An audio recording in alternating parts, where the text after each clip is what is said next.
no quería interrumpir a Mirta. Claro. Pues. Bueno, entonces continúo. Además de doctora en psicología, Hilda es licenciada en psicología, egresada a la Universidad de Buenos Aires. Perdón, Mirta, decí solamente el trabajo que van a presentar y la comentadora, porque se me olvidó de grabar. Prefiero que digas eso más que mi currículum, ¿viste? Para que quede grabado. Entonces, a ver. Volvemos a empezar. Vuelvo a repetir. Mira, rápidamente. Hoy estamos reunidos para leer con los autores. Vamos a trabajar con el segundo tomo, cuyo título es Trabajando en cuarentena y en la post-cuarentena en épocas de pandemia, transformaciones e invariancias. Hoy presentará la licenciada Marta Lago, La humanidad a las aulas, la información acerca del coronavirus puede producir una forma inhibitoria del pensamiento. Comentará su trabajo la licenciada Adriana Graciela Meca. Ahora les voy a presentar a la doctora Hilda Katz, directora del Departamento de Niños y Adolescentes. Es licenciada también, además de doctora, es licenciada en Psicología de la Universidad de Buenos Aires. Es miembro titular en función didáctica en la Asociación Psicoanalítica Argentina, también en la FEPAL y en la Asociación Psicoanalítica Internacional. Es coordinadora del Departamento de Niños y Adolescentes de APA, como ya dijimos. Es profesora de seminarios, es artista plástica y escritora. Es guionista y codirectora del cortometraje premiado Mi Película Candela. Ha publicado numerosos libros, entre ellos las series sobre la pandemia, ya 4 tomos, de Hilda Katz y colaboradores. La pandemia y después, una mirada psicoanalítica, las redes de lo humano de las redes, trabajando en cuarentena y en la post-cuarentena, psicoanálisis de niños y adolescentes, trabajando en cuarentena en tiempos de la pandemia. También ha publicado en el 2019 Tatuajes como marcas simbolizantes. Tiene numerosas publicaciones en libros y revistas de psicoanálisis nacional e internacional. Este currículum es abreviado, así que bueno, ha trabajado mucho, tiene una gran trayectoria. Les presentaré ahora a nuestra autora del día de hoy, que es la licenciada Marta Alicia Lago. Ella me pidió que diga, antes que nada, que era coordinadora del Grupo de Investigación, Acción, Participación sobre Psicoanálisis y Educación, dependiente del Departamento de Niños y Adolescentes. Es además psicóloga y psicopedagoga. Tiene posgrado en Niños y Adolescentes por la Universidad del CAESE. Es miembro didacta de la Asociación Psicoanalítica Argentina. Es miembro concurrente de la Sociedad Psicoanalítica de Barcelona. Es consultora del Departamento de Niños y Adolescentes. Es docente en el Instituto de Educación Superior Alicia Moró de Justo. Es supervisora de las prácticas profesionalizantes de la carrera de psicopedagogía en escuelas del gobierno de la Ciudad de Buenos Aires. Es coordinadora del equipo de orientación de la Escuela Hogar Ezeiza. Es directora cultural de la Asociación Brasilera de Psicopedagogía en San Pablo. Tiene escritos sobre educación y psicoanálisis publicados y presentados en Argentina, en Brasil, en Colombia y en Cuba. Bueno, te damos la palabra, Marta, para poder escucharte con tu interesante artículo. Bueno, buenas tardes a todos, a todas, como decimos. Les agradezco el estar y acompañarme en la lectura de este trabajo. Bueno, voy a hacer unos breves agradecimientos. Primero a Hilda Katz por todo este espacio que creó durante la pandemia cuarentena, en la cual en estos espacios nos obligó a escribir y a pensar. Y bueno, yo creía que esta era una trilogía, pero parece que no, es una cuatrología, porque está pensando en el cuarto tomo. Gracias, Hilda, gracias por tu solidaridad como profesional y también como amiga que sos mía. Le agradezco también a Mirta Iguán, que hoy me reemplazó en esto de la coordinación. Ahora quiero ver vos cómo vas a poner límites cuando haciendo de coordinadora. Le agradezco a Adriana Meca por el comentario. Adriana no solamente es una colega, sino una amiga de muchos años, tanto mío como de la familia. Le agradezco a Susana Racinski, que también formó parte del equipo de Psicoanálisis y Educación. Y por último, también no quiero dejar de agradecer a APA, a la Asociación Psicoanalítica Argentina, que durante la gestión de la doctora Claudia Borestein abrió y dio la posibilidad a que se armara este equipo de psicoanálisis y educación y participáramos activamente en la institución, una institución que está, digamos, más direccionada o más pensada para el psicoanálisis. Acá pudimos entrar psicopedagogas, licenciadas en ciencias de la educación, y bueno, trabajar todos conjuntamente para una educación mejor. Bueno, ahora les voy a contar un poco este trabajo. Yo voy a tratar de ser lo más coloquial posible, no quiero aburrirlas, sobre todo porque hay muchas psicólogas y están muy acostumbradas a presentaciones de casos clínicos, pero esto no es un caso clínico. Esto es un pensamiento que tuve durante la pandemia, y porque, bueno, vieron, uno fue succionada por el pasado y este trabajo se lo escribí, y más como homenaje, a Alicia Fernández.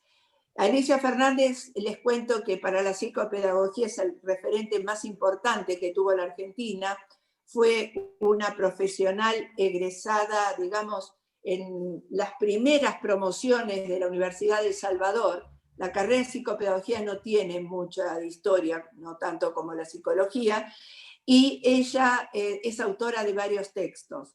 Pero tuve el privilegio, y lo digo, y donde esté espero que me escuche, ella fue mi maestra, con mayúscula, en el área de la psicopedagogía.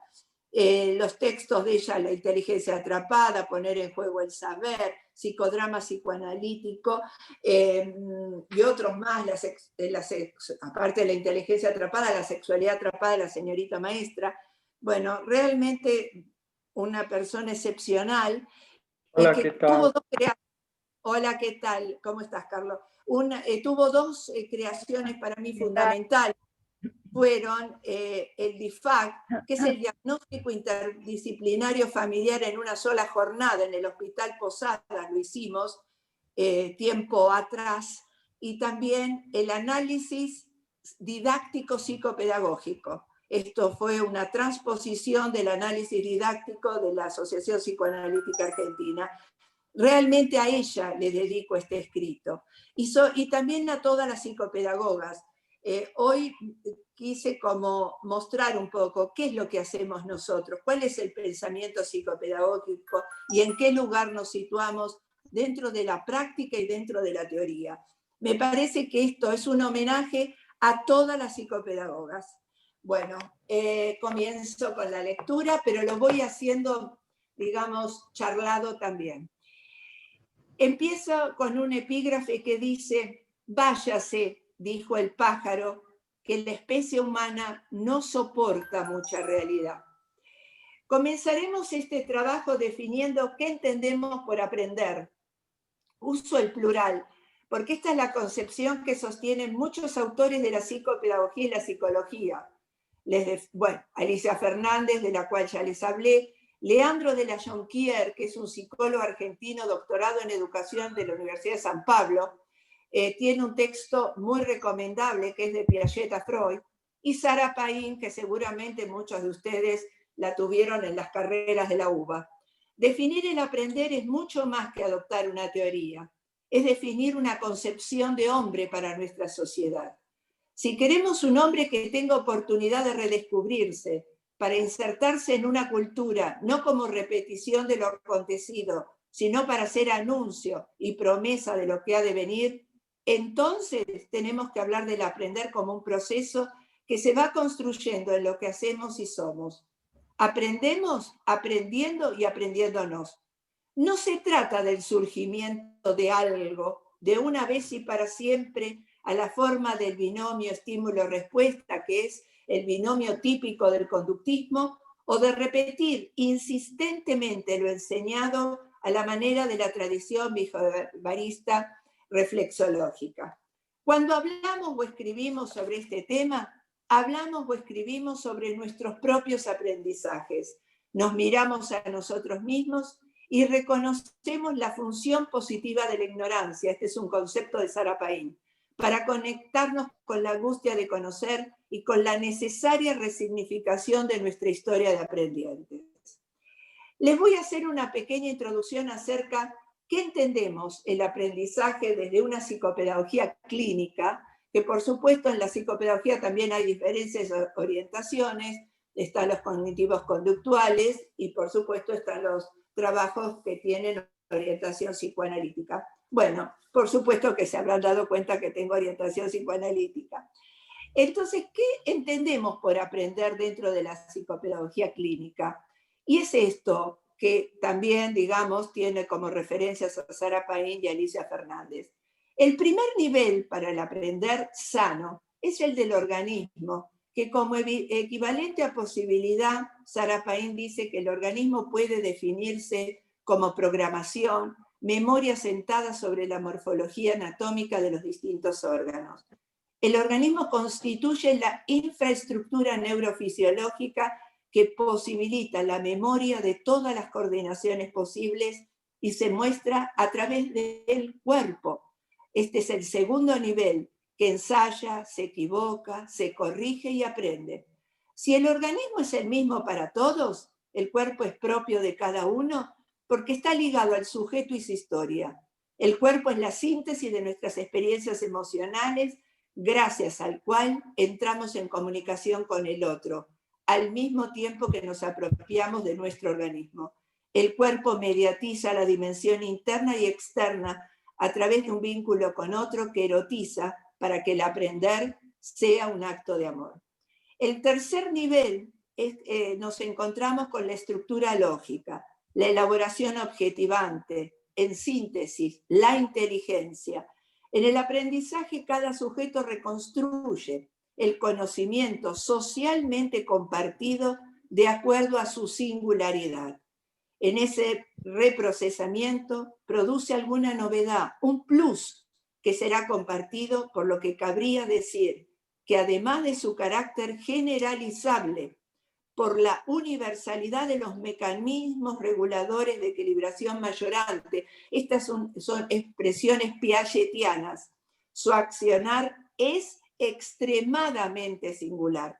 Por último, tenemos el nivel simbólico, la elaboración subjetivante, ese deseo que hace a cada uno ser distinto del otro. Es el nivel que expresa los síntomas, los sueños y los actos fallidos. El sujeto está inmerso en una trama deseante y para encontrar aquello que causa su deseo, mira al otro al igual que el bebé cuando mira su imagen reflejada en la pulida superficie especular de los ojos de su madre y reconoce esa imagen que es la suya. No es una empresa fácil apropiarse del deseo de otro, de su mirada, de su voz. Crecimiento mental, de devenir uno consigo mismo, como dice Bion, o como hubiera dicho Freud, donde había ello que advenga el yo, puede ser el resultado de una comunicación más o menos exitosa, más o menos silenciosa, más o menos ruidosa, pero que nunca deja de ser. Y el sujeto debe sacar del otro las claves del conocer. Bion supone que hay que lograr el encuentro entre los modos de funcionamiento del sujeto con sus objetos de conocimiento para que una transformación y un pensamiento pueda evolucionar. Es el aprender sano el que articula estos 4 niveles y es esta articulación sana la que va a permitir la autonomía del pensamiento.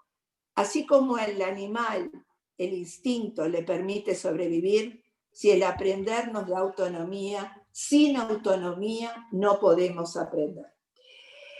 Esto me parece importante haberlo mencionado, porque esto es lo que vamos a manejar, digamos, o vamos a tener en cuenta, va a estar presente en todas nuestras intervenciones psicopedagógicas. Ustedes me van a preguntar, porque es la pregunta que surge, piensen que fui profesora de clínica psicopedagógica de niños y adolescentes durante 30 años, así que puedo decir que al aula la conozco. Van a preguntar, bueno, pero ¿cuándo se produce un problema de aprendizaje? Y ahí me parece que les voy a dar una frase muy sencilla. Primero les voy a definir qué es la psicopedagogía. La psicopedagogía se ocupa del aprender. Es muy sencilla la respuesta.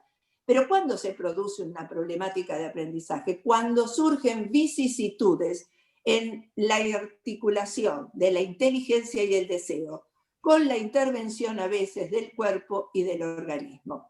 Alicia Fernández, que definió esto, y Sara Paín antes que Alicia Fernández, es importante mencionar que no tuvieron, yo pondría un nuevo eje hoy en la actualidad, que es el social. Piensen que Alicia Fernández perteneció al siglo pasado, es decir, que no tenía todavía la sociedad argentina y la educación, la pregnancia que hoy tiene de lo social dentro del aula. Yo pondría el tema de lo social, pero bueno, es un tema para pensar también. Y recuerden que para el aprendizaje o para las problemáticas de aprendizaje, en realidad hay 3 definiciones. Síntoma en el aprender. ¿Y qué es el síntoma? No es el mismo síntoma que el psicoanálisis. El síntoma en el aprender es aquella fractura, aquella desarticulación que se produce entre la inteligencia y el deseo. Y también tiene una mirada metafórica y también tiene una manera, digamos, de trabajarse desde la psicopedagogía y no desde la psicología. Y esto me parece también importante. Tal vez hoy es un momento de desmitificación de lo que es la psicopedagogía. La psicopedagogía siempre estuvo en un arco de tensión entre la psicología y la pedagogía. Y a mí me parece que Alicia, yo junto con ella, creo que estamos en un entre, porque no somos psicólogas, pero tampoco somos pedagogas. Somos aquellas personas que estamos entre la psicología y la pedagogía. Y ahí tenemos que trabajar. El síntoma en el aprender es una de las manifestaciones de ese quiebre, junto con la inhibición cognitiva que vamos a hablar ahora y junto con el fracaso escolar. Nada más les voy a decir que el fracaso escolar lo defino y lo definió Alicia como el fracaso del sistema educativo en las aulas. No es algo que tenga que ver con el sujeto que aprende, sino con la macroeducación. Bueno, esto se los digo porque tal vez sea más claro para entender qué es la inhibición cognitiva. Es una manifestación de una problemática de aprendizaje que en mis noches de insomnio dije, bueno, esto tiene que ver con lo que está sucediendo con el COVID. Así fue que empecé a escribir esto. Bueno, ahora sí sigo. Saber, conocer, informar. ¿Dónde está el saber que perdimos con el conocimiento? ¿Dónde está el conocimiento que perdimos con la información? Precisamos diferenciar 3 términos: información, conocimiento y saber en sus relaciones con el aprender. La información es siempre un dato terminado, recortado y recortable. La información es lo que escuchamos en los medios, generalmente con los zócalos que ponen los noticieros. separable de la persona que lo produjo. En cambio, el conocer es un proceso que, si bien es consciente y transmisible a través de los conceptos, tiene sus fronteras menos definidas con el saber.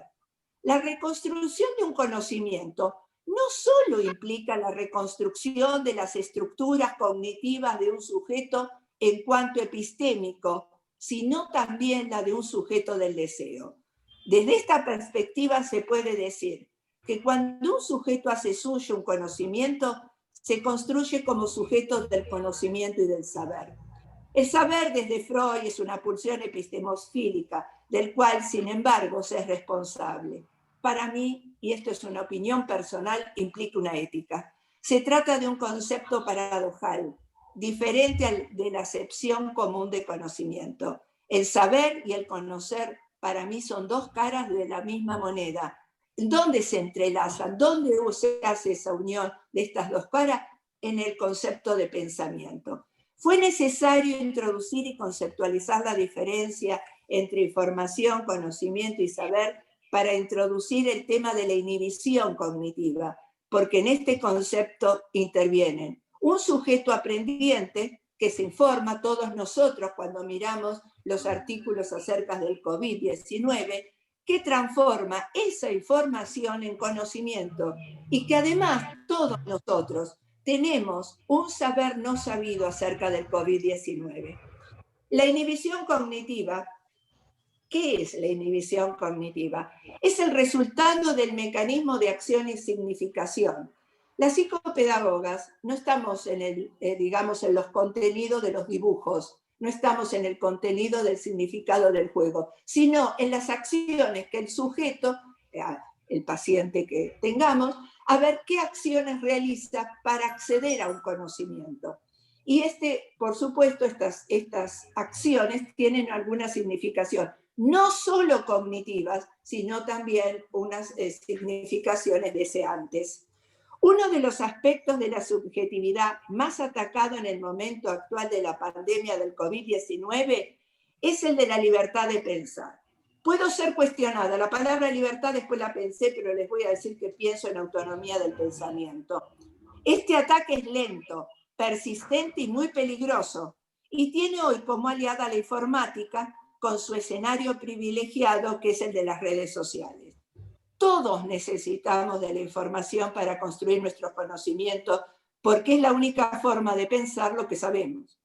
La relación exhibir-inhibir, como dijimos, es uno de los modos vinculares patogeneizantes que más extensión está teniendo en la actual pandemia. ¿A qué nos referimos cuando en la actualidad decimos que hay exhibición acerca del COVID-19? La modalidad exhibicionista que adoptaron los medios supone un bombardeo de información que no tiene precedentes. Ustedes no sé si recuerdan tanto acerca de un tema como fue el tema del COVID. El periodismo transforma el mostrar acerca de la pandemia en mostrarse.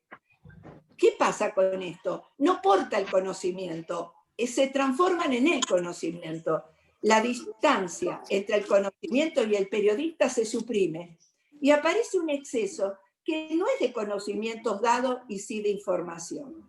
Para transformar una información en conocimiento, se necesita de una triangularidad entre periodista, espectador y noticia, que si desaparece, genera una información repetida de carácter dual y especular. Tal modalidad de los medios, así como las características de la cultura de la imagen, intervienen en la modalidad de conocer de los espectadores acerca del COVID-19. Alicia Stolkiner dice, el exceso de lenguaje anula la significación. En esta dimensión de exceso, de sobresaturación inflacionaria, como sucede con la moneda, bueno, esto sería para que lo escuchara Guzmán, lo que produce es una pérdida simultánea del valor. Las respuestas acerca del COVID-19 se imponen como un modo de obturar las preguntas. El exceso de respuestas y no la práctica de la reflexión hace aparecer como innecesarias las preguntas. Esta modalidad hiriente de los medios, mientras lastima por su contenido aterrador y peligroso, nos evita al mismo tiempo el pensar. En algunos, ¿qué produce esta exhibición desmesurada que puede producir una inhibición cognitiva? Pero también a veces aparece una desmentida. Es decir, o no pensamos o empecemos a decir que el COVID no existe, no hay que cuidarse, está todo bien. Bueno, es lo que escuchamos en la televisión todos los días. Hugo Bleichmar dice, la desmentida de una percepción no implica la pérdida de la percepción. Por lo tanto, la definición de desmentida no pasa por el rechazo de una percepción exterior, sino por el rechazo de las consecuencias que dicha percepción provoca sobre una creencia previa que se quiere mantener. La modalidad exhibicionista, especialmente a veces del periodismo, tiene el efecto de una luz fuerte en los ojos, que por enceguecimiento momentáneo no deja ver lo que tiene alrededor. Lo que en la imagen que, digamos, es más clara para mostrar esto, es como el sol. Si ustedes miran al sol, cierran los ojos. Es como demasiado luz, y cuando hay demasiada luz y no hay oscuridad, y cuando hay exceso de palabra y no hay silencios, no se produce ese maravilloso efecto que es la simbolización, porque solamente la simbolización y el pensar aparece cuando hay este espacio entre lo que sería la cuestión exhibicionista o la cuestión de mostrar y la cuestión de ocultar, más que la cuestión de exhibir. Estos momentos de inhibición cognitiva por el efecto del exceso de información sobre el COVID ataca la inteligencia, y la inhibición es una manera defensiva a la cual apelamos. ¿Qué son las defensas? Las defensas se encargan ellas mismas por su acción de rehusamiento con un potencial de nadificación que coincide con aquello contra la cual insurgen. Estas son palabras de Grimm. Esta modalidad de aprender la información que recibimos sobre el COVID no es causa de una inhibición cognitiva o de una desmentida. Sin embargo, porque si no pareciera que es unicausal o muy directa la linealidad, no es lo que quiero decir. Quiero decir que, sin embargo, puede provocar manifestaciones inhibitorias del pensamiento y desmentidas. Rita Segato nos habla en un artículo reciente sobre el coronavirus, que me parece brillante el artículo de Rita Segato, como de un significante vacío al cual le fueron agregando diferentes discursos, con el objeto de suturar los cortes que pueden dar lugar a la autonomía de pensamiento. El problema que resta es cómo hacer que esta experiencia de sobreinformación acerca del COVID, que es un exhibicionismo informático, sea analizada post pandemia para que no haya informaciones que enceguezcan el futuro. ¿Cómo hacer para que, sin desechar la tecnología, podamos hacer un uso de ella que nos encamine hacia otras formas de aprender también autónomas? ¿Cómo hacer para que no se olvide que el pensar no se puede enseñar, sino que hay una distancia óptima entre el enseñante, el aprendiente y el contenido? Hay algo peor que no ver la gravedad del problema del coronavirus. ¿Saben cuál es? Es ver demasiado. Y si estamos demasiado atentos, yo creo que deberíamos preocuparnos. Cuando se ve demasiado una noticia, cuando le damos mucha nuestra atención, esa escucha o mirada puede obturar el pensar, que exige una cesura para que la información pueda transformarse en un nuevo conocimiento. Bueno, muchas gracias. Espero preguntas, comentarios a todos los que me escucharon. Gracias. Bueno, muchas gracias, Marta Lago, por tu muy interesante, Felicitaciones. muy Felicitaciones, interesante artículo. Nuestras felicitaciones, y al mismo tiempo vamos a escuchar los comentarios de la licenciada Adriana Meca, a quien primero la voy justamente a presentar. Nosotros la conocemos mucho, es una querida colega de niños y adolescentes. Sin embargo, voy a leer su currículum para todos aquellos que no la conozcan. La licenciada Adriana Meca es licenciada en Psicopedagogía Clínica, egresada de la Universidad CAES. Es maestranda en psicoanálisis por USAL APA. Ha hecho posgrado en psicoanálisis de adultos en la Fundación Tiempo. Ha hecho la licenciatura, está haciendo la licenciatura en psicología en USAL, equivalencias en curso. Miembro concurrente de APA, Asociación Psicoanalítica Argentina, Departamento de Niños y Adolescentes. Es miembro del equipo Maestría en Psicoanálisis y Doctorado en Psicoanálisis y o lo disruptivo USAL APA. Es miembro del staff de profesionales de la Fundación Tiempo. Es docente del Seminario Desarrollo Cognitivo, posgrado en estimulación temprana de la Fundación Tiempo. Es miembro del Departamento de Prevención y Asistencia de la Fundación EPEC, Escuela de Psicopedagogía Clínica, del equipo de asistencia del Centro Periférico Martínez, Municipalidad de San Isidro.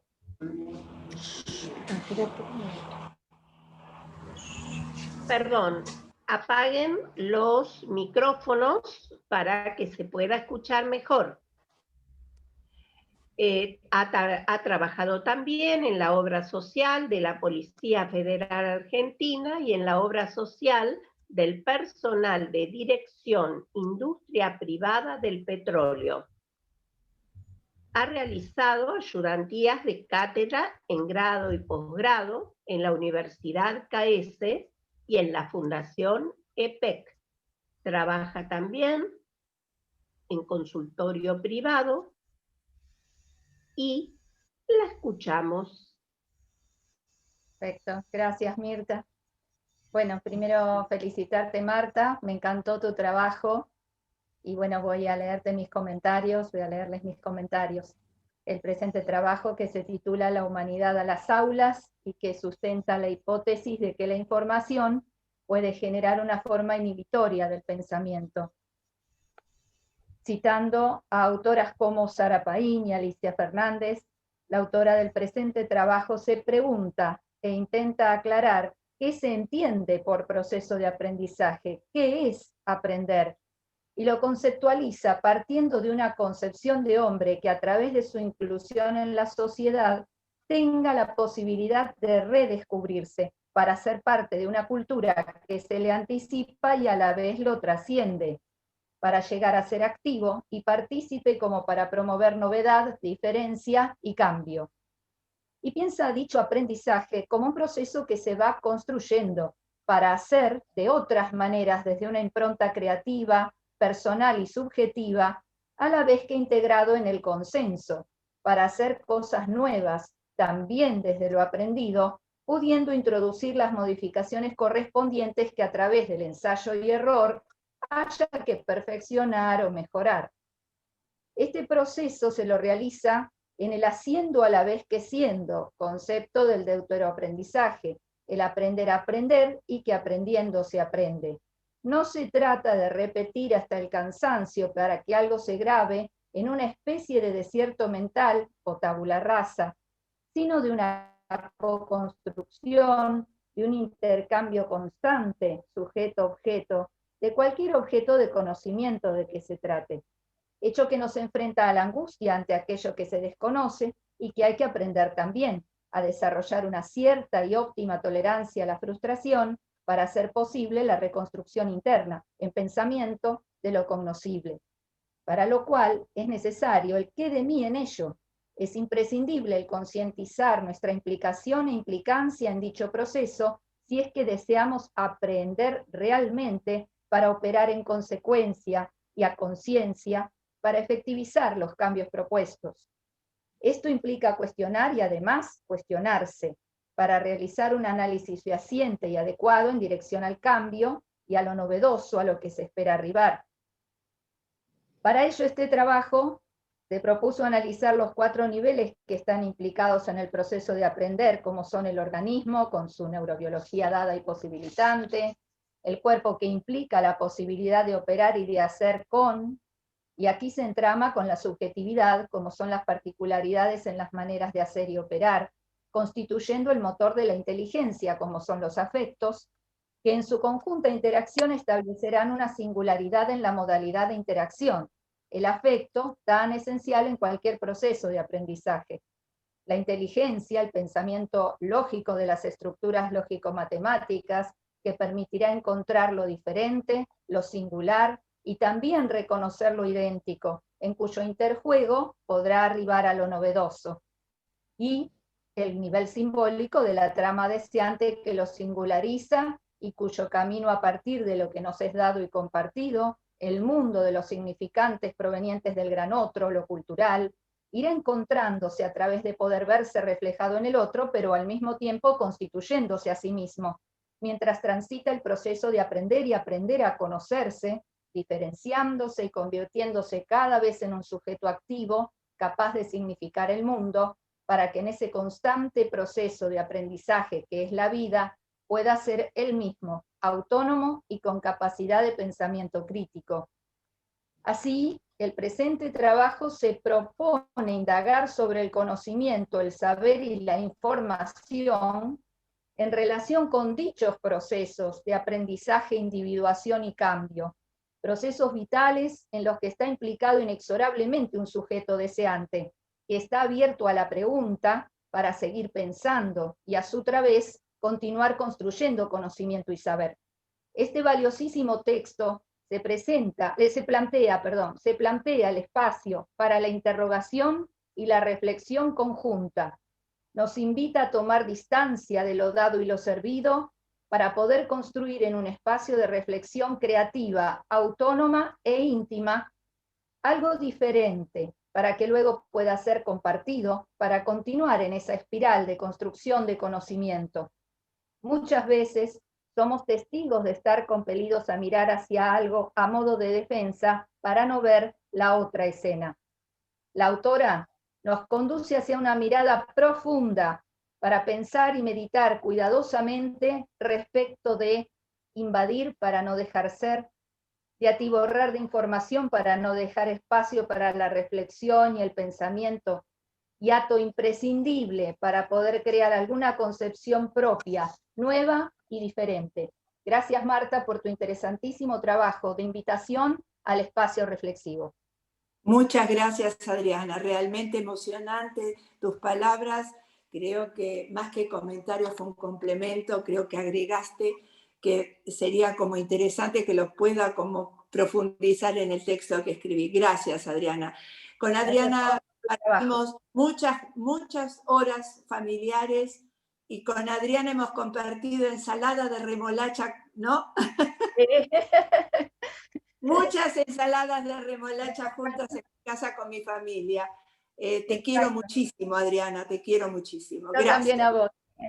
Nos hemos formado juntas y hemos tenido momentos muy íntimos, muy importantes. Bueno, muchas gracias.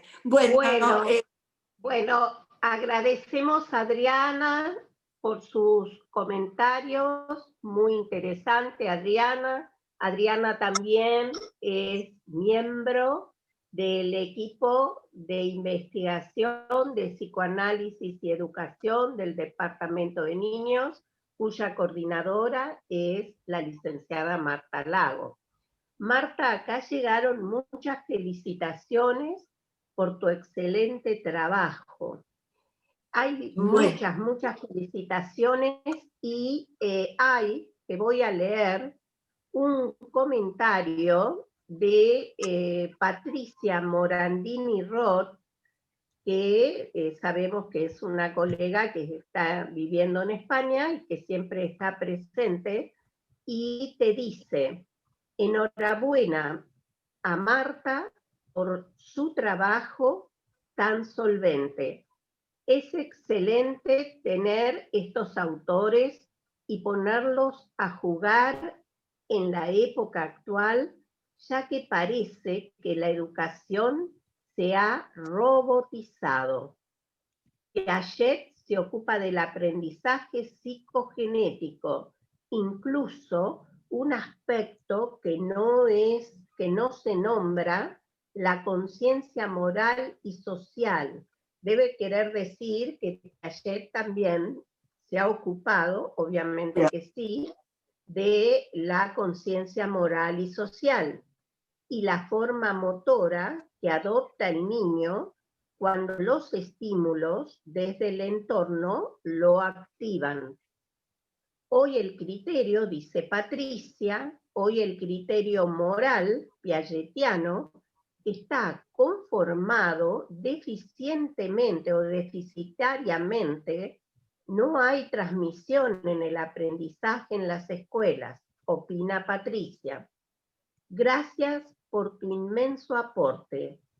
Bueno, se despide porque dice que tiene que continuar trabajando y que obviamente hay muchos, te propone, creo que acá hay una proposición de trabajo, porque dice, me gustaría que colabores en consulta abierta.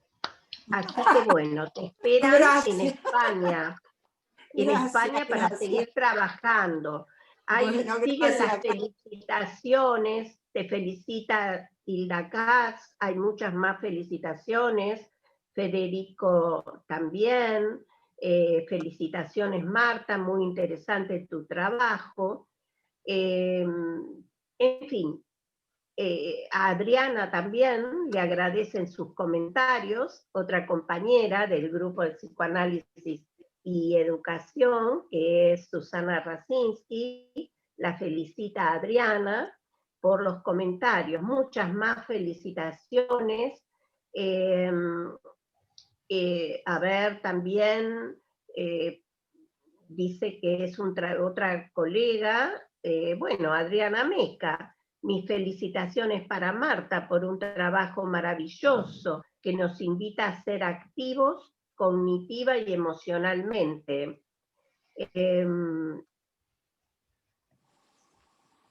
Gracias por ambos trabajos, excelente, interesante Marta. Bueno, muchas felicitaciones. Y también te desean, Marta, muchos éxitos en España. Bueno, ahora proponemos que pregunten. Veo acá a Hilda Katz, que seguramente quiere comentar este trabajo. Adelante, Hilda.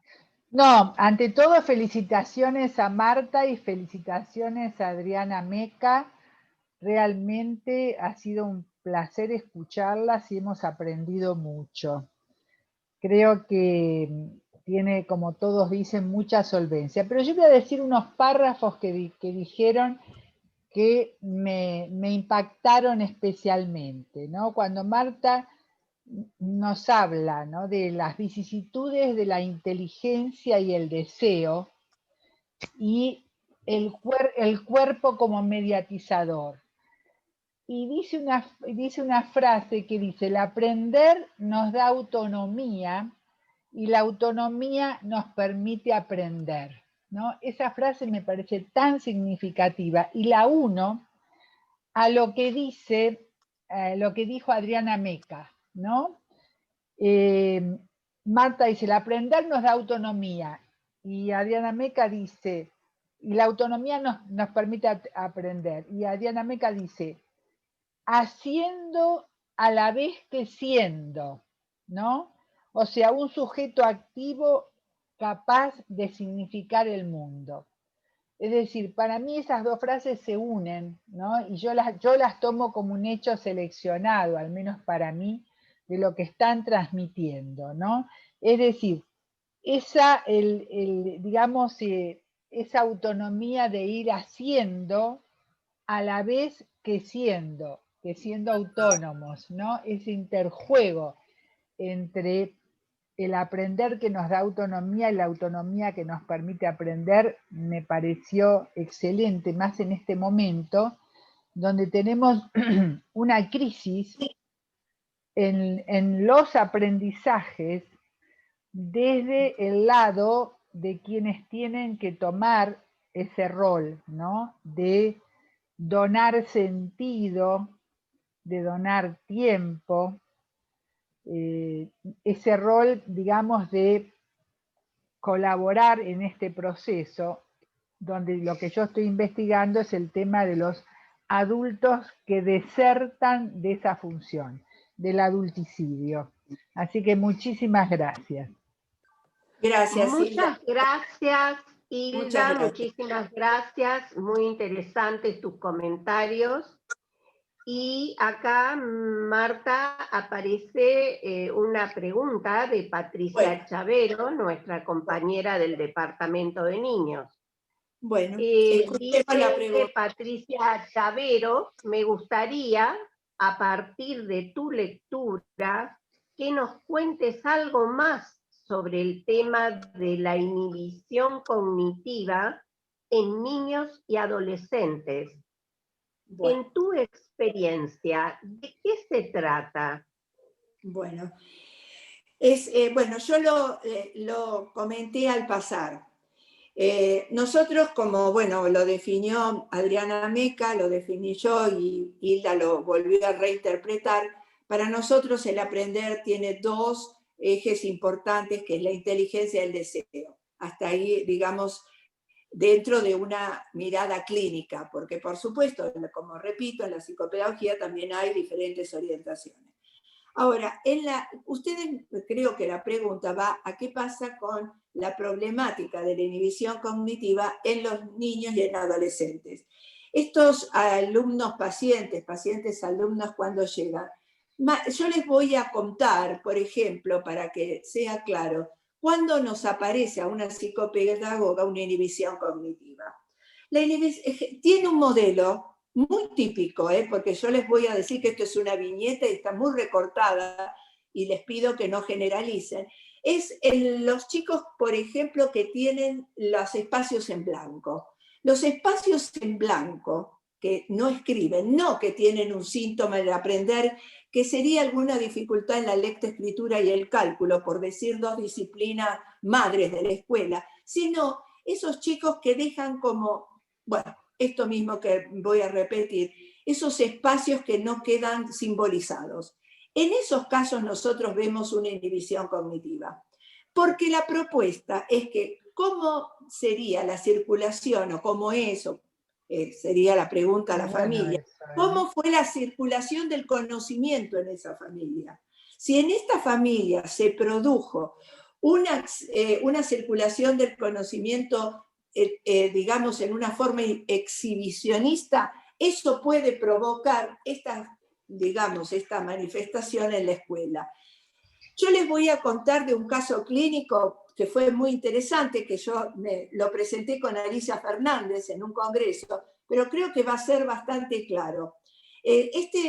Hace muchos años, era un chiquito que estaba en la escuela primaria. Él viene por esta problemática. Yo soy de pedir cuadernos, de ir a los colegios, por supuesto, y de ver qué es lo que está sucediendo familiarmente. Bueno, interesante, porque este chiquito venía siempre retrasado. Me dejaba los mismos espacios en blanco en la sesión que los dejaba en el cuaderno. ¡Qué bárbaro! Bueno, fue las interpretaciones, hoy debe ser un muchacho de 30 años, les estoy hablando. Bueno, entonces estos espacios en blanco, si uno los puede ver como espacios en blanco, desde una manera reeducadora, lo que puede hacer es enseñar. Pero no es mi función como psicopedagoga clínica enseñar ni completar esos espacios con mis ideas. Mira, ¿qué sucedía con este chico? En este chico había pasado, y porque una hermana de él grande me pidió una reunión, una consulta, por supuesto, conmigo, y ella me dijo que quería comentar algo. Entonces siempre aclaro, si ustedes vienen por algo del paciente, no es ninguna cuestión, ni familiar ni personal. Ella me dijo, no, es para Juancito, vamos a ponerle el nombre. Y ahí contó que un día el padre, que abusaba de una de las hermanas, esta hermana lo dice, esta situación, en una mesa familiar. Es interesante y es como ejemplo, más allá que no vale el caso seguir con el tema del paciente, es que este exceso de información le produce a él una inhibición. Esta inhibición, bueno, evidentemente la inhibición está erotizada, bueno, eso lo vemos en inhibición, síntoma y angustia en Freud. Esta inhibición, ¿dónde la desplaza? La desplaza al aprendizaje, la pone en el aprendizaje. Yo no puedo interpretar como psicopedagoga, y eso lo repetí muchos, 30 años, que nosotros no podemos interpretar como psicólogas, ni tampoco podemos rellenar espacios con maestras particulares. Lo que tenemos que ver es qué se articula y qué hubo. La inteligencia se atrapó, lo decimos las psicopedagogas. Tuvo esto una significación inconsciente que aparece en un cuaderno con espacios en blanco. Y cuando viene a sesión tarda 15, 20 minutos. A mí también me dejaba espacios en blanco. Bueno, esto es lo que trabajé con él y quiero con este ejemplo ser viñeta. Quiero mostrar que en ese lugar es donde trabajamos. Esa es la manifestación. Pero es desde la escuela, no es desde el espacio de la inhibición manejada a la manera freudiana o a otra manera bioniana, kleiniana. Esa es la manera de la psicopedagogía. Por eso me parece que caer en alguno de los extremos, sea la pedagogía o sea la psicología, es porque a veces no se sabe poner en el entre. ¿Se entiende, Patricia? No sé si fui clara.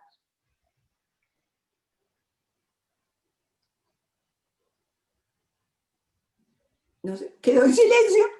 Y se enmudecieron. Hola, ¿me escuchás? ¿A mí me escuchan?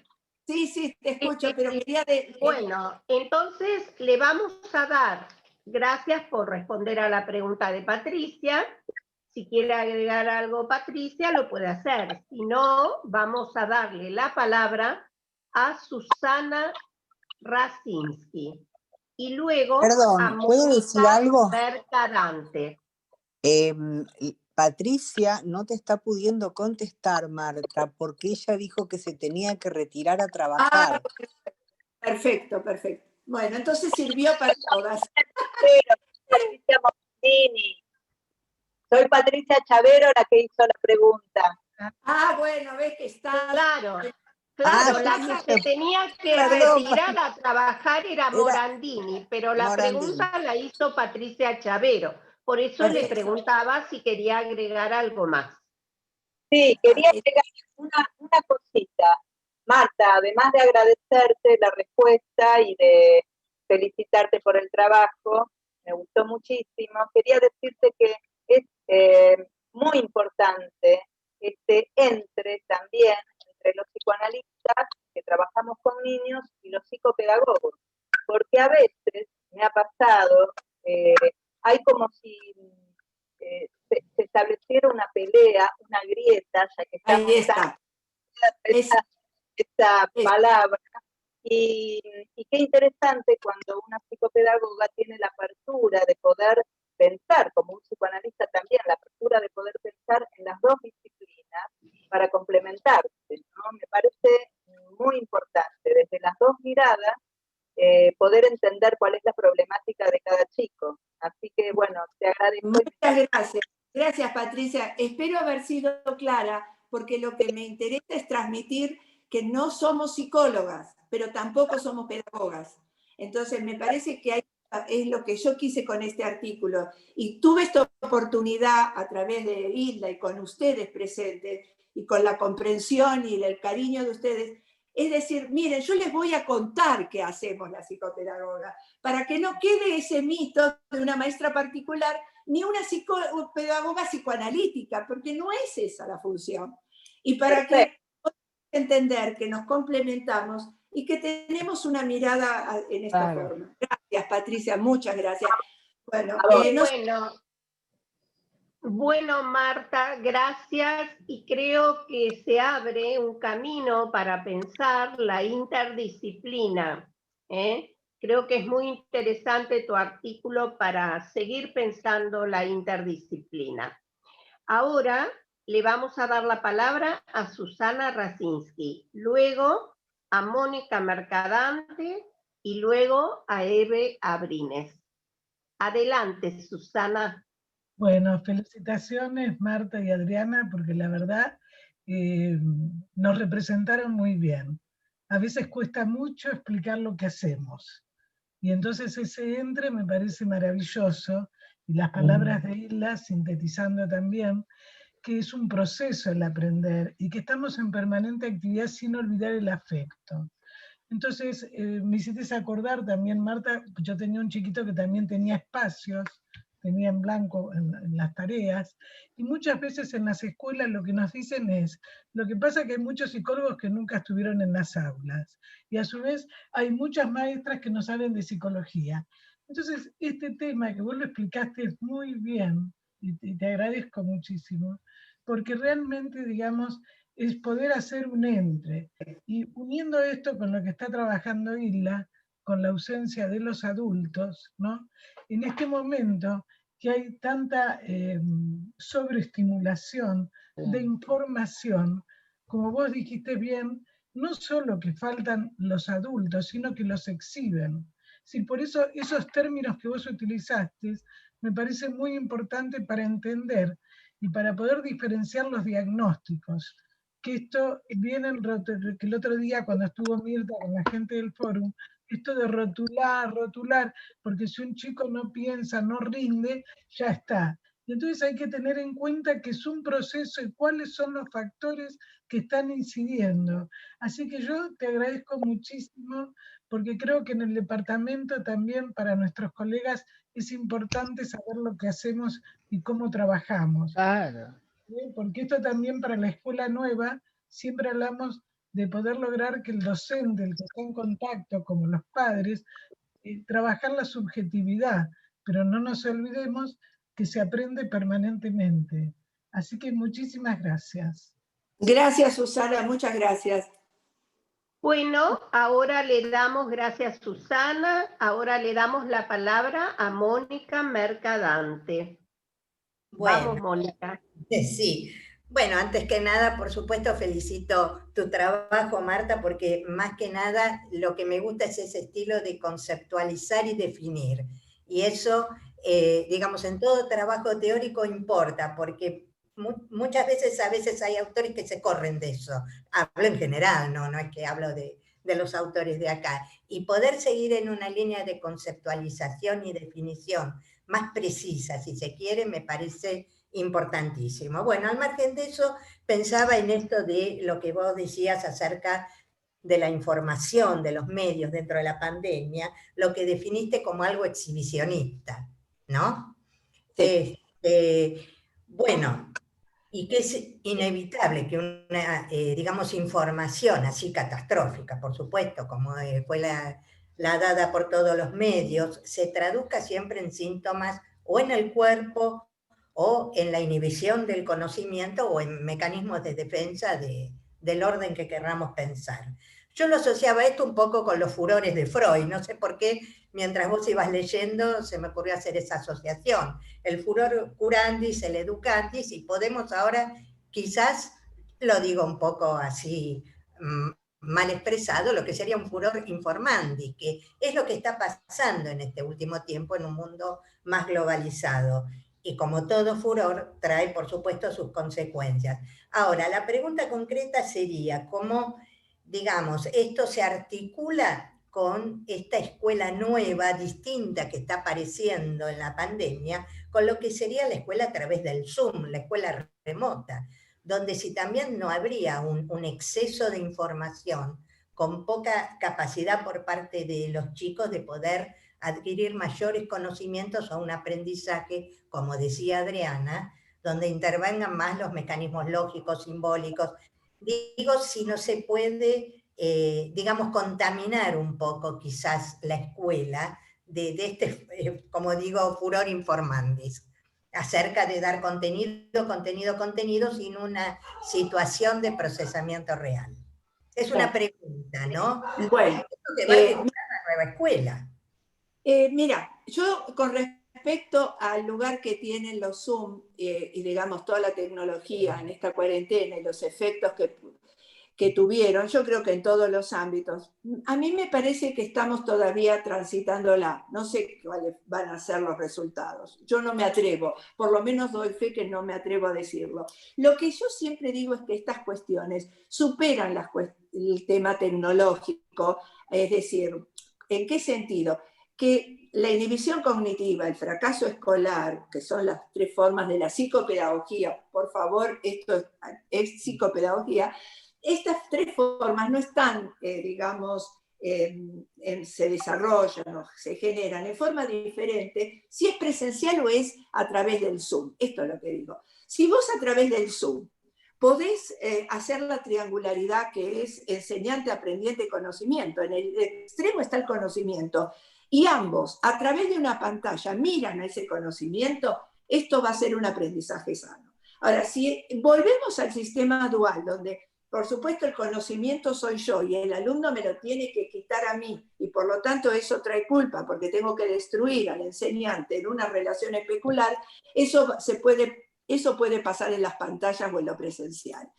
Yo todo el tiempo dije, o lo poco que viste, que yo no hablo mucho, siempre digo lo mismo, me parece que la pandemia veló y develó muchas situaciones, pero que no era que las trajo la pandemia. No quiero poner a esto a la pandemia, parece que estaban. Ahora, ¿qué consecuencias, qué resultados? Y Mónica, yo te voy a decir que vamos a tener que esperar el diario del lunes, como en todo, ¿viste? Pero no es efecto, o por lo menos no puedo decir ni un efecto ni positivo ni negativo con respecto a la pandemia. Creo que se puede dar en lo presencial y en lo virtual. Espero haberte respondido, Mónica. Y gracias. Gracias, porque lo que siempre he tratado, y se lo digo a todos los que están hoy hablando, es ser clara. Yo siempre digo, yo trato y traté mis años de docente, porque fundamentalmente lo saben que soy docente. Después soy todo lo demás, pero fundamentalmente amo la escuela. Entonces traté de ser clara, porque después toda la arborización teórica la aprendes en los libros. Pero si no apasiono a los alumnos con lo que es el conocimiento. A esta hora es cuando usted prácticamente comienza su jornada. Más o menos, sí. Gracias, Mónica, gracias. Bueno, les pedimos por favor que apaguen los micrófonos. Acá quería decirte, gracias Marta por tu respuesta, pero te pide en este momento Francisco Guerrini si podrías explicar un poco más esto que acabas de decir de la identificación especular.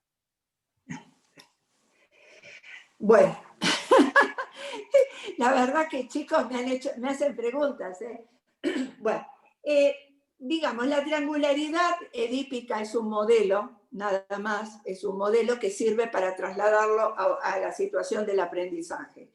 En el aprendizaje muchas veces sucede, y por eso hay las problemáticas de aprendizaje, una de ellas la inhibición cognitiva, es que no se mira el conocimiento. En general, el conocimiento es el que habla. Lo voy a traducir. Los docentes que hablan y no dan espacio y exigen que se repita lo que ellos dicen, que esto ustedes lo habrán vivido, todos lo vivimos, este modelo de docente. ¿Esto qué hace? Es especular, es el docente y el alumno, es como si fuera una relación casi narcisista. Si nosotros podemos ver al conocimiento, tanto yo como el aprendiente mira el conocimiento, no es el conocimiento. Porque en la destrucción del enseñante, eso puede causar culpa. Y entonces no aprende, no hay aprendizaje sano. Aparecen algunas de las problemáticas del aprender. No sé si se puede entender. Gracias. Bueno, Marta, te agradecemos tu respuesta y le damos la palabra a Eve Abrines. Bueno, hoy voy a estar con la figura del muñequito. Les quiero a Marta fundamentalmente decir muchísimas cosas. En primer lugar, gracias. Gracias porque la precisión, la claridad con la que has explicado todo fue maravillosa. Y gracias porque mostraste exactamente cuál es el lugar y la ubicación del psicopedagogo. Porque siempre ocurre eso. O se ponen a trabajar de psicoanalistas o se ponen a trabajar de maestros, y no es ni lo uno ni lo otro. La tarea es otra, es mucho más compleja, es diferente, es mucho más compleja que la del maestro, digamos, pero también diferente, no se puede decir esta es mejor que la otra, pero sí que has destacado cuál es ese lugar, cómo se trabaja, qué incumbencias tiene, que son importantísimas, son importantísimas. Lo que pasa es que tienden a correrse y a ponerse en otro lugar que no va, y como vos decís, bueno, se empiezan a confundir los campos. Una cosa es la interdisciplina y otra cosa es oficiar de otra profesión que uno no tiene, que uno hoy en día se ve muchísimo eso, muchísimo. Entonces yo creo que, Marta, personas como vos son las que dan luz a su especialidad, las que dan luz y aclaran lo que es el trabajo interdisciplinario. Brillante lo tuyo, excelente, una calidad, además una calidad de persona, porque eso también va en cada sujeto. Así que muestra acabadas las veces de lo que sos como persona, como profesional, y bueno, y además como compañera, que te aprecio muchísimo, te valoro muchísimo, y creo que todo el grupo lo ha hecho, y por eso fui la que te estuve deseando ahora éxito en España. Gracias. Bueno, nada más.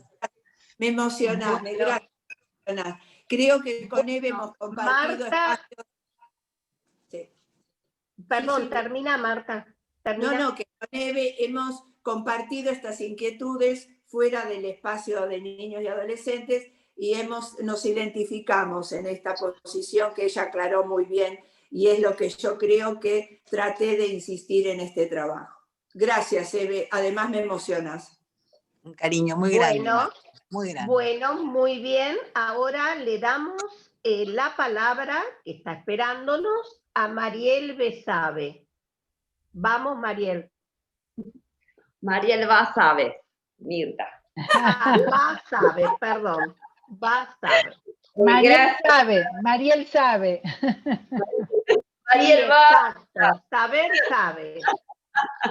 Marta, hermoso tu trabajo, me encantó, muchísimas gracias. Y estaba pensando en algo que dijiste así, medio by the way, que no lo encuentro escrito en el trabajo, pero fue un comentario que hiciste en el transcurso, que tiene que ver con la simbolización y el pensar en las condiciones que se tienen que dar para que aparezca, ¿no? Como en intervalos, en silencios entre nosotros y otros. Y en la terceridad, esto vinculado con la terceridad, que decís que se necesita para poder transformar una información que se recibe masivamente de los medios.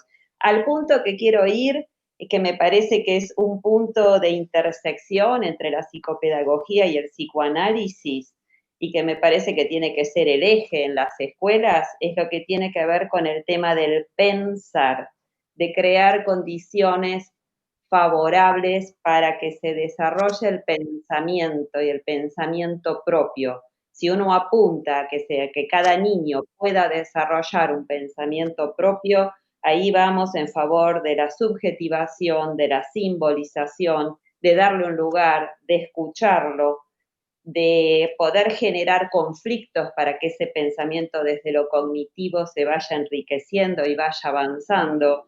Me parece, bueno, que el pensar que mencionaste así es uno de los ejes muy importantes y que está articulando la inteligencia, el deseo y posibilita el aprender. ¿Sí? Gracias. Está muy bien expresado. Muchas gracias, María. Gracias muy Marta, creo muy que lo que habría que, digamos, estimular, promover, no sé la palabra adecuada, es la autonomía de pensamiento. Y esto, vuelvo a decir, esto está fuera de la virtualidad y lo presencial, esto se puede lograr, porque si no nos quedamos pegados a que esto es posible solamente con lo presencial o es posible solamente con lo virtual. Y a mí me parece que siempre insisto, y por eso usé la palabra entre, que esto es lo que estamos viviendo hoy. Estamos obligados a una complejidad que no estaba en el siglo pasado, porque las preguntas tenían respuestas. Al modelo racionalista que hemos vivido, toda pregunta tiene su respuesta. Pero hoy el mundo nos pone preguntas que no tienen respuestas, por lo menos en la forma inmediata, y nos obliga a pensar. Yo quería también, ¿hay más preguntas? Porque me gustaría hacer también una diferenciación que puede resultar interesante para el grupo. Sí. Bueno, mira, todavía tenemos unos minutitos, bueno, vas a poder hacerlo, pero te quería leer algunos comentarios, ¿no? Rosa Silver dice que coincide con Marta, que la pandemia visibiliza los problemas que ya estaban. También dice Rosa Silver que de eso que decías se quejan muchos chicos, que se espera que se repita lo dicho por el docente y lo dicho por los libros.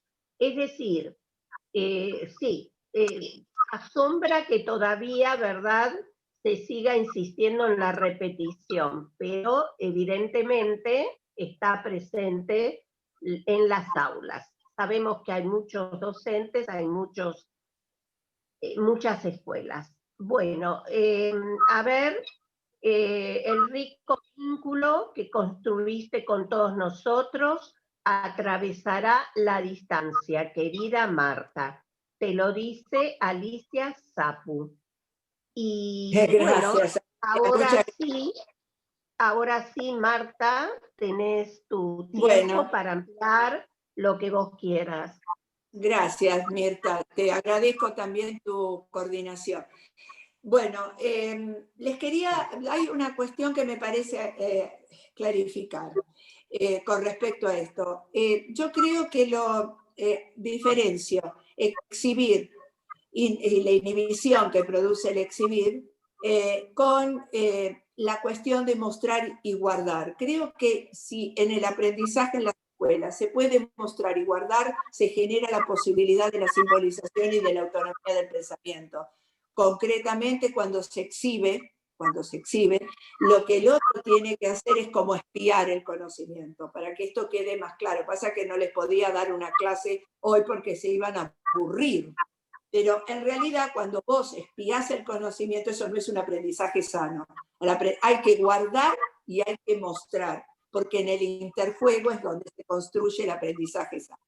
Otro tema que menciono en el texto, y también me parece para diferenciar nuestro trabajo, es, digamos, la acción-significación, que es una mirada específica también de nosotros en el trabajo terapéutico. Ahora hablo del consultorio, no hablo de la escuela. Hablo del consultorio. Cuando nosotros viene algún paciente con problemas de aprendizaje, y voy a dar otro ejemplo para que sea simple, porque yo trato de ser simple. Supónganse que viene un chico que pone 2 más 2, pone 3. Vamos a ver. Él sabe que 2 más 2 es 4, pero pone 3. Entonces, nosotros no podemos interpretarlo. Si haríamos una forma cognitivo-conductual, le vamos a decir, no, 2 más 2, 4, vamos a usar todo lo que ustedes saben de didáctica de las matemáticas. Pero esta equivocación de él, esto es lo que muestra que todo lo que es la estructura cognitiva está atrapada por otra significación. Les pongo el ejemplo, está atrapada porque resulta que eran 3 hermanos y nació un 4º hermanito. Lo pongo no porque sea un caso clínico, yo les pido que lo usen como viñeta. Esto es lo que nosotros trabajamos. ¿Y cómo lo vemos en lo cotidiano, en el ámbito psicopedagógico clínico? Por supuesto que lo vemos con las acciones y significaciones. ¿Por qué? Porque en lugar de ver si suma o resta, yo tengo que ver qué acción es la que hace cuando suma. Chicas, cuando una persona suma, agrega. Esa es la acción que nosotros trabajamos. ¿Qué está haciendo este paciente en mi consultorio? ¿Está adicionando o no está adicionando? Y esto lo muestran con solamente mirada y escucha psicopedagógica, lo muestran en todo lo que produce un paciente en el consultorio. No es el sumar y el restar desde lo cognitivo. Tampoco es una cuestión, digamos, psicoanalítica de ver qué lugar quedó en la familia, y entonces nos perdemos en esos discursos. Es la acción-significación de qué está haciendo con esta suma, y en esa cuestión lo que está atrapado es la acción de agregar, porque no es más que eso, tampoco es una ciencia oculta. Entonces me parece que cuando trabajamos así, ustedes no saben lo que se ve en el consultorio y lo lindo que es ver esto y lo bien que se puede. Entonces, destrapo esa inteligencia, pero la destrapo desde la psicopedagogía, no. Y ustedes saben que yo soy psicoanalista. Ahora, si viene un paciente con enuresis, encopresis, no tienen dificultades en aprendizaje, vienen chicos adictos, como tuve también pacientes, los voy a trabajar desde otro lugar. Pero bueno, porque estudié las dos carreras nada más. Pero esto quería transmitirles porque quiero que se lleven la mejor impresión de la psicopedagogía. Gracias, gracias por estar y espero haber sido clara. Nada más. Gracias. Y realmente podés quedarte tranquila que creo que por los comentarios has sido muy clara. Bueno, le voy a preguntar a Hilda si quiere agregar algo. Aún nos quedan 3 minutos. Hilda, tenés que abrir tu micrófono. Ante todo, muchas gracias, realmente muchas gracias, Marta, por tu trabajo. Muchas gracias, Adriana, por el comentario. A Mirta por la conducción. Realmente fue un placer escucharlas, ¿no? Y bueno, yo voy a repetir como cierre, y antes del cierre quiero invitarlos a el próximo encuentro, que por el simposio no van a ser los 2 martes siguientes, sino va a ser el martes 24 de noviembre, y va a estar Alicia Zapu. No sé si está Alicia por ahí. Si estás, Alicia, contestame. Estuvo presente. Bueno, y Alicia va a presentar de pandemias y locuras privadas, del segundo tomo, ¿no?, de Trabajando en Cuarentena. Está en la página 249 y la va a comentar Carlos Tehuel. Así que hasta el 24 no nos vemos.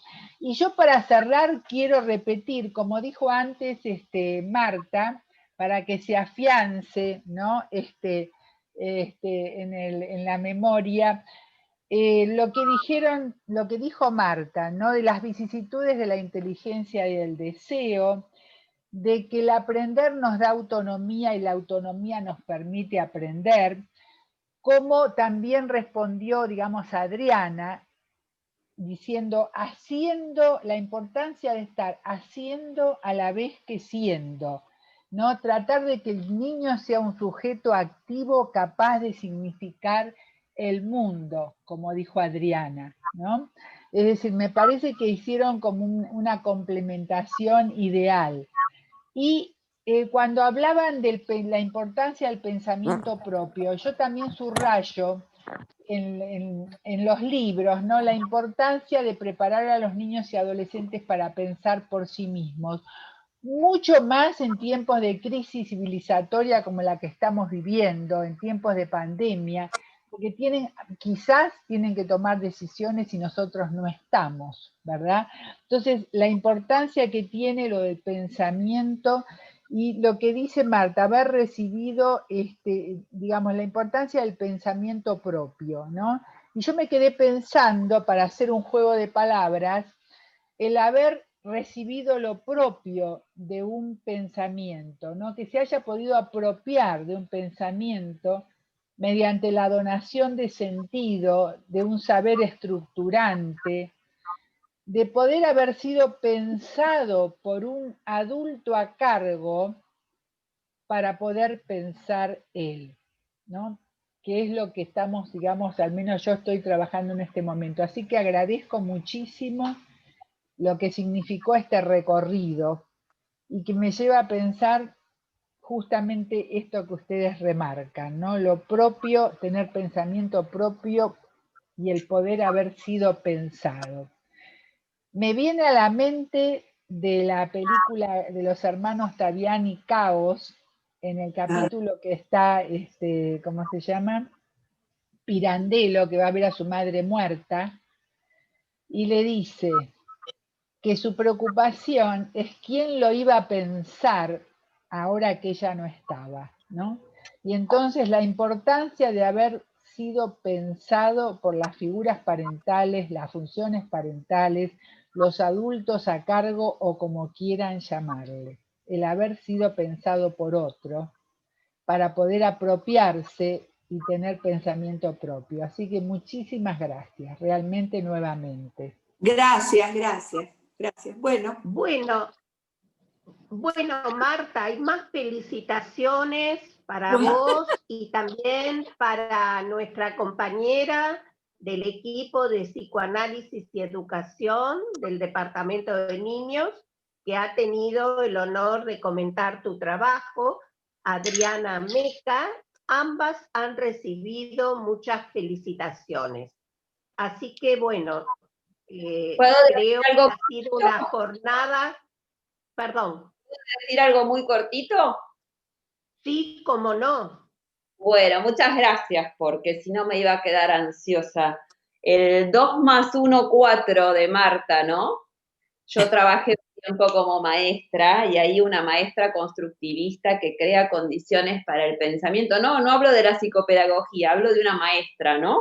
Un niño que le ponen 2 más 1 y un niño dice 4, ¿no? ¿Qué alternativas tiene una docente? Una de las alternativas posibles que crea condiciones para el pensamiento es, ¿y 3 más 1 cuánto te daría? Claro. 3 más 1 cuánto te daría. 4. Entonces 2 más 1, no puede ser, a ver, voy a ver. Eso es crear condiciones para pensar y crear, y que el niño no sus producciones están bien o mal, ¿sí? Son un transitar que ayudan y estimulan el pensar. Gracias, Mariel. Muchas gracias. Gracias, Mariel. Una cosita que... Bueno, gracias.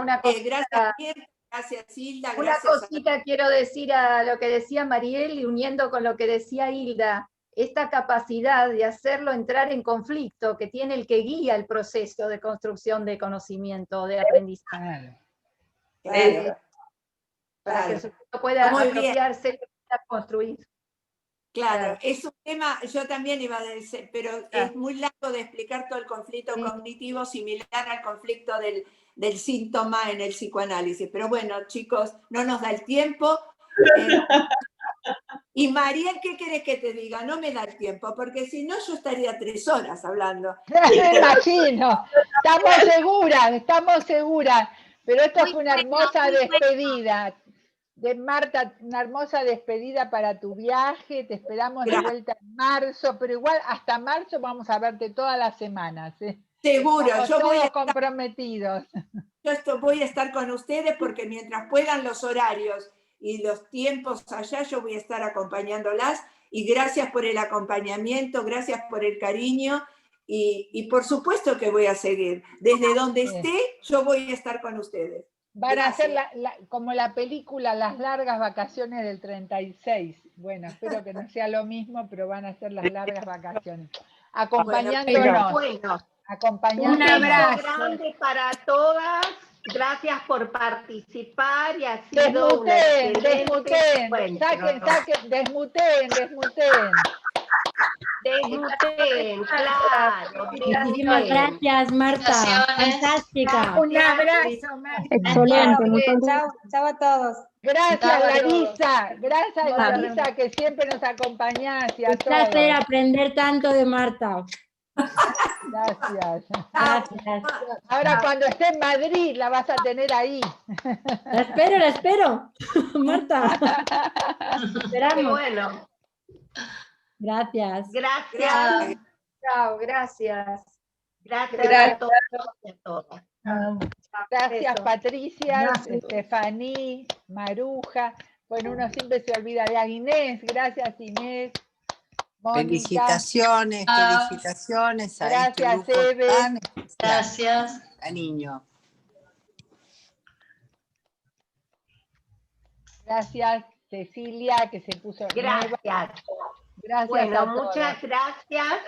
Bueno, terminamos la grabación. Ahora, sí. Si quieren la corto. Bueno, gracias, Hilda. Gracias por todo. Buena conducción, Mirta. Buena coordinación ahí. Excelente. Excelente, muy linda, muy linda. Ordenada.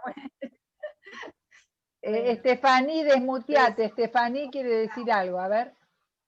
Estefaní quiere decir algo. A ver. Desmuteate, Estefaní, desmuteate. ¿Ya? Ah.